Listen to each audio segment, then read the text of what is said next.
আবারও অতি গভীর নিম্নচাপ বঙ্গোপসাগরে কলকাতা সহ বাংলার 12 জেলায় ভারী থেকে অতি ভারী বৃষ্টির সঙ্গে বাংলাদেশের 14 জেলায় প্রবল বৃষ্টির সতর্কতা জারি করল আবহাওয়া দফতর। তো ফের বঙ্গোপসাগরে তৈরি অতি গভীর নিম্নচাপ। তো এই অতি গভীর নিম্নচাপের জেরে ফের কবে কখন থেকে কলকাতা সহ দক্ষিণবঙ্গের কোন 12টি জেলা এবং বাংলাদেশের কোন 14টি জেলায় কবে কখন থেকে ভারী থেকে অতি ভারী বৃষ্টির সতর্কতা জারি করেছে আবহাওয়া দফতর এবং এই বৃষ্টি টানা কতদিন ধরে কোন কোন জেলাগুলিতে চলবে, কি বলছে হাওফিসের পূর্বাভাস, বিস্তারিত জানিয়ে দেব ভিডিওতে। সঙ্গে থাকুন আর আবহাওয়ার প্রতিদিনের আপডেট পেতে আমাদের ইউটিউব চ্যানেলটি সাবস্ক্রাইব করুন। আবারও বিক্ষিপ্ত ভারী বৃষ্টির পূর্বাভাস। বুধবার 11ই সেপ্টেম্বর ও বৃহস্পতিবার 12ই সেপ্টেম্বর দিনভর মেঘলা আকাশ। বৃষ্টির পূর্বাভাস দিয়েছে হাওফিস। বিক্ষিপ্তভাবে ভারী বৃষ্টি হবে জেলায় জেলায়। দক্ষিণবঙ্গের উপকূল সহ পশ্চিমের জেলাগুলিতে ভারী বৃষ্টির সম্ভাবনা রয়েছে। ভারী বৃষ্টি হবে উত্তরবঙ্গের পার্বত্য এলাকাতেও। মঙ্গলবার কলকাতায় সর্বনিম্ন তাপমাত্রা ছিল 27.3 ডিগ্রি সেলসিয়াস। সোমবারের সর্বোচ্চ তাপমাত্রা ছিল 32.6 ডিগ্রি সেলসিয়াস। বাতাসে জলীয় বাষ্পের পরিমাণ 64 থেকে 94%। সাগরে অতি গভীর নিম্নচাপের কারণে উপকূলে দুর্যোগপূর্ণ আবহাওয়া থাকার আশঙ্কা। মঙ্গলবার 10ই সেপ্টেম্বর দুপুর পর্যন্ত মৎস্যজীবীদের সমুদ্রে যেতে নিষেধ করা হয়েছে। সমুদ্র উত্তাল থাকবে, মৎস্যজীবীদের জন্য জারি করা হয়েছে নিষেধাজ্ঞা।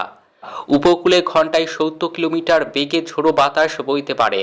বাংলা ও উড়িষ্যার মৎস্যজীবীদের জন্য এই সতর্কবার্তা। ইতিমধ্যেই বঙ্গোপসাগরে একটি অতি গভীর নিম্নচাপ তৈরি হয়েছে, যা উড়িষ্যার পুরীর কাছাকাছি স্থলভাগে প্রবেশ করবে। তবে রাতারাতি শক্তি হারিয়ে গভীর নিম্নচাপে পরিণত হওয়ার সম্ভাবনা রয়েছে তার। আগামী 12 ঘন্টায় পশ্চিম ও উত্তর পশ্চিম দিকে এগিয়ে উড়িষ্যা পেরিয়ে ছত্তিশগড়ের দিকে চলে যাবে। আজ ভারী বৃষ্টির সম্ভাবনা রয়েছে পশ্চিম মেদিনীপুরে। বুধবার 11ই সেপ্টেম্বর ভারী বৃষ্টির সম্ভাবনা রয়েছে উত্তর ও দক্ষিণ 24 পরগনা, পূর্ব ও পশ্চিম মেদিনীপুরে। বজ্রবিদ্যুৎ সহ হালকা থেকে মাঝারি বৃষ্টির সম্ভাবনা রয়েছে দক্ষিণবঙ্গের বাকি জেলাগুলিতে। বৃহস্পতিবার 12ই সেপ্টেম্বর ভারী বৃষ্টির সম্ভাবনা রয়েছে উত্তর 24 পরগনা, পূর্ব বর্ধমান, পশ্চিম বর্ধমান, বীরভূম, নদিয়া, মুর্শিদাবাদে।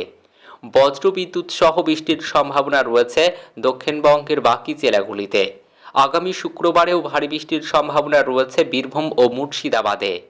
বাংলাদেশের আবহাওয়া খবর। বাংলাদেশের আবহাওয়া দফতরের তরফে জানানো হয়েছে, উত্তর পশ্চিম বঙ্গোপসাগর ও তার সংলগ্ন পশ্চিম মধ্য বঙ্গোপসাগর এলাকায় অবস্থারত গভীর নিম্নচাপটি সামান্য উত্তর উত্তর পশ্চিম দিকে অগ্রসর ও দুর্বল হয়ে নিম্নচাপে পরিণত হয়ে বর্তমানে উড়িষ্যা ও তার সংলগ্ন পূর্ব মধ্যপ্রদেশে অবস্থান করেছে। এটি আরও উত্তর পশ্চিম দিকে অগ্রসর হয়ে ক্রমশ দুর্বল হতে পারে।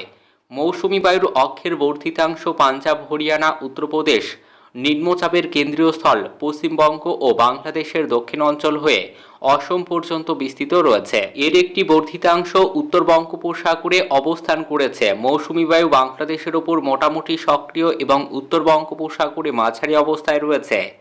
বৃষ্টির পূর্বাভাসে বলা হয়েছে, বাংলাদেশে 10ই সেপ্টেম্বর মঙ্গলবার বাংলাদেশের খুলনা, বরিশাল, চট্টগ্রাম ও সিলেট বিভাগের অনেক জায়গা এবং রংপুর, রাজশাহী, ঢাকা, ময়মনসিংহ বিভাগের কিছু কিছু জায়গায় অস্থায়ীভাবে দমকা হাওয়া সহ হালকা থেকে মাঝারি ধরনের বৃষ্টি, বজ্রসহ বৃষ্টি হতে পারে। সেই সাথে দেশের কোথাও কোথাও মাঝারি ধরনের ভারী বর্ষণ হতে পারে। তাপমাত্রা সারা দেশে দিন এবং রাতের তাপমাত্রা প্রায় অপরিবর্তিত থাকতে পারে। 11ই সেপ্টেম্বর বুধবার বাংলাদেশের খুলনা, বরিশাল, চট্টগ্রাম, ঢাকা ও সিলেট বিভাগের অধিকাংশ জায়গা এবং রংপুর, রাজশাহী ও ময়মনসিংহ বিভাগের অনেক জায়গায় অস্থায়ীভাবে দমকা হাওয়া সহ হালকা থেকে মাঝারি ধরনের বৃষ্টি, বজ্রসহ বৃষ্টি হতে পারে। সেই সাথে খুলনা, বরিশাল, চট্টগ্রাম, ঢাকা ও সিলেট বিভাগের কোথাও কোথাও মাঝারি ধরনের ভারী থেকে অতি ভারী বর্ষণ হতে পারে। তাপমাত্রা সারা দেশে দিন এবং রাতের তাপমাত্রা সামান্য হ্রাস পেতে পারে। 12ই সেপ্টেম্বর বৃহস্পতিবার বাংলাদেশের রংপুর, রাজশাহী, ময়মনসিংহ, খুলনা, বরিশাল, চট্টগ্রাম, ঢাকা ও সিলেট বিভাগের অধিকাংশ জায়গায় অস্থায়ীভাবে দমকা হাওয়া সহ হালকা থেকে মাঝারি ধরনের বৃষ্টি, বজ্রসহ বৃষ্টি হতে পারে। সেই সাথে দেশের কোথাও কোথাও মাঝারি ধরনের ভারী থেকে অতি ভারী বর্ষণ হতে পারে। তাপমাত্রা সারা দেশে দিন এবং রাতের তাপমাত্রা 2 থেকে 3 ডিগ্রি সেলসিয়াস হ্রাস পেতে পারে। এই সময়ের শেষের দিকে বৃষ্টিপাতের প্রবণতা হ্রাস পেতে পারে।